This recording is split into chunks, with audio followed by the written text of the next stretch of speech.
Salut tout le monde. Ici c'est Idrissa Nimbeni. Comme promis, je viens vous faire ma deuxième vidéo aujourd'hui. Vous savez, moi je suis une femme de parole, je tiens à mes promesses. Alors, je viens aujourd'hui vous parler des papas monoparentaux.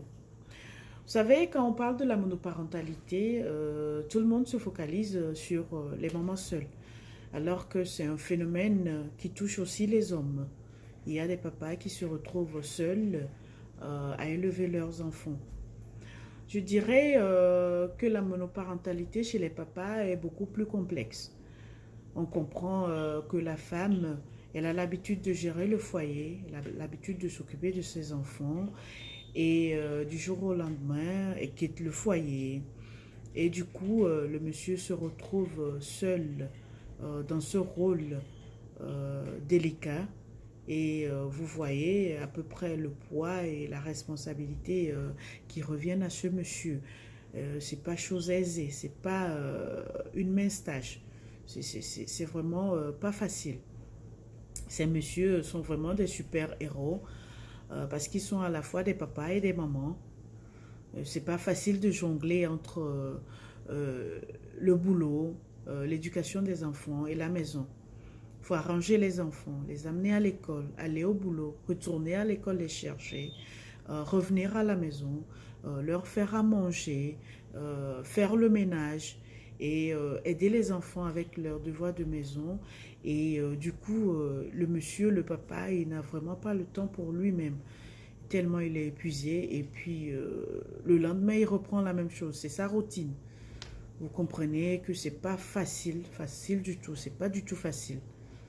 Et je m'appesantis sur ce sujet de monoparentalité parce que c'est un phénomène qui prend de l'ampleur et il importe qu'on en parle. C'est un phénomène, c'est un fait de société qui prend de l'ampleur. De plus en plus, il y a des séparations, des divorces, des cas de force majeure. Exemple, le décès de la femme, de la maman. Et vraiment, moi, je préconise qu'on arrête de critiquer ces parents monoparentaux. Parce qu'à force de les critiquer, il y a certains parents qui prennent des décisions vraiment pas réfléchies. Je prends l'exemple d'une fille qui tombe enceinte. Par crainte d'être une maman seule, elle va faire recours à l'avortement. Et vous n'êtes pas sans savoir que l'avortement a vraiment des conséquences néfastes sur l'individu.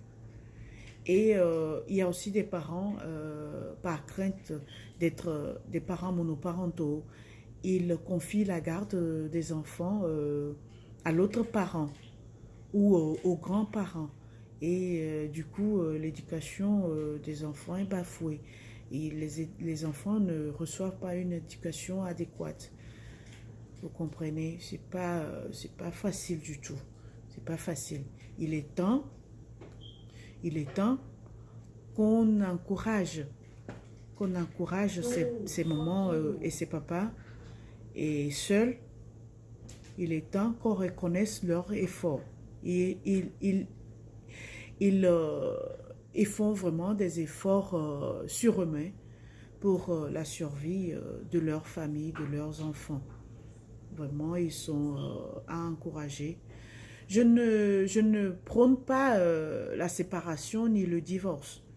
Seulement, je tire mon chapeau à ces parents monoparentaux. C'est pas du tout facile. C'est pas facile. Et d'aucuns diront, ouais, ça, c'est pas moi, je ne me retrouve pas là-dedans. Vous faites erreur parce que nul ne connaît l'avenir. Vous pouvez être en couple, dans un foyer, vous vous comprenez très bien, mais vous ne savez pas ce que l'avenir vous réserve. Vous ne connaissez pas demain.